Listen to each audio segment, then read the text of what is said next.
আসসালামু আলাইকুম। হ্যালো বন্ধুরা, আরেকটা এসির কাজে আবারও চলে আসলাম বালুকা নিশিন্দা কৃষিবিদ ফ্যাক্টরিতে।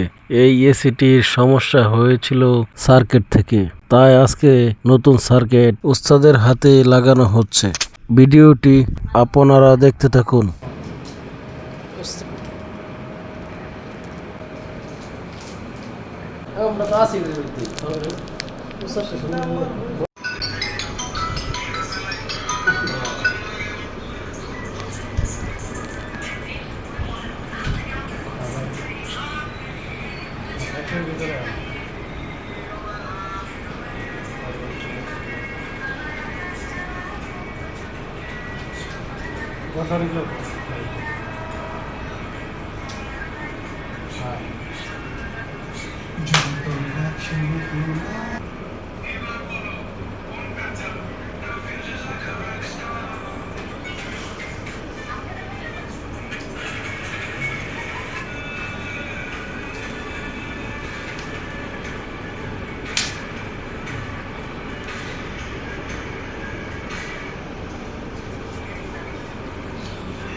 যারা ফেসবুক থেকে দেখছেন ভিডিওটিতে একটি লাইক এবং ফলো দিবেন, আর যারা ইউটিউব থেকে দেখছেন তারা ভিডিওটিতে অবশ্যই একটি লাইক সাবস্ক্রাইব করে পাশে থাকবেন। ধন্যবাদ সবাইকে।